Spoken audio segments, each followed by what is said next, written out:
मध्य प्रदेश की राजधानी भोपाल से बीके हिंदुस्तानी यूट्यूबर नेशनल मीडिया फाउंडेशन नई दिल्ली भारतीय पत्रकार संघ नई दिल्ली आज नर्मदापुरम जिले की सिवनी मालवा तहसील के ग्राम पंचायत बाबरी पहुंचे, जहां पर धर्म प्रेमी हनुमान जी के इस पावन मंदिर पर मां नर्मदा के दक्षिण तट पर रामायण पाठ अखंड रूप से कर रहे हैं। और मां नर्मदा के कई बार जल स्तर बढ़ने पर जब इस मंदिर को खतरा पैदा हुआ तो गांव के लोगों ने चंदा करके एक पक्की दीवार उठा दी, जिससे कि मां नर्मदा का यह पावन जल आए जरूर, पर हनुमान जी के मंदिर की कोई व्यवस्था ना बिगड़े इसके लिए प्रयास किया गया है। और हर वर्ष की तरह इस वर्ष भी यहाँ पर अखंड पाठ हनुमान जी का चल रहा है। मैं वरिष्ठ पत्रकार बीके हिंदुस्तानी आपको दोनों तटों पर, दक्षिण तट और उत्तर तट, दोनों तटों पर हनुमान जी के सुंदरकांड का भव्य आयोजन चल रहा है।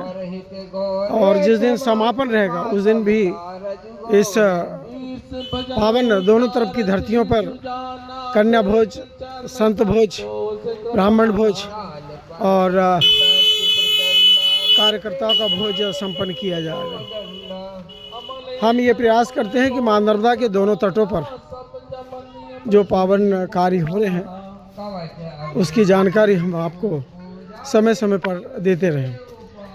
जिस प्रकार से धर्म प्रेमी इस समय मां नर्मदा के तटों को पवित्र करने पर लगे हुए हैं, उसी प्रकार मध्य प्रदेश की डॉक्टर मोहन यादव की सरकार, मुख्यमंत्री जी की, और देश के प्रधानमंत्री नरेंद्र मोदी जी की सरकार जिस प्रकार से प्रयासरत है, हम सभी का सहयोग आज देश के निर्माण में लगा हुआ है। उम्मीद है कि इस नौ दुर्गा के पावन पर्व पर और भी कई सफल कार्यक्रम होंगे, ऐसी उम्मीद की जाती है। मां नर्मदा के यहाँ दक्षिण तट, जहाँ पर सभी प्रकार की व्यवस्थाएं हैं, चाहे आपको इंदौर जाना है तो इंदौर से, बाबरी से इंदौर के लिए भी एक जल शक्ति की बस यहाँ से सुबह सबसे पहले निकलती है। उसके बाद में यदि आपको हरदा जाना है तो उसके लिए भी एक बस बाबरी से हरदा के लिए रवाना होती है। और यदि आपको सिवनी मालवा तहसील जाना है तो बाबरी से सिवनी मालवा के लिए भी दिन भर आपको बस की सर्विस यहाँ मिलेगी। बाकी प्राइवेट रूप से ऑटो रिक्शा दिन भर अपनी सर्विस यहाँ पर देते रहते हैं। और उम्मीद है कि आने वाले समय में ग्राम पंचायत बाबरी के इस पावन तट, दक्षिण तट पर और भी कई व्यवस्थाएं होगी। पंचायत ये प्रयास कर रही है कि गांव को साफ़ सुथरा रखें और पवित्र बनाएं।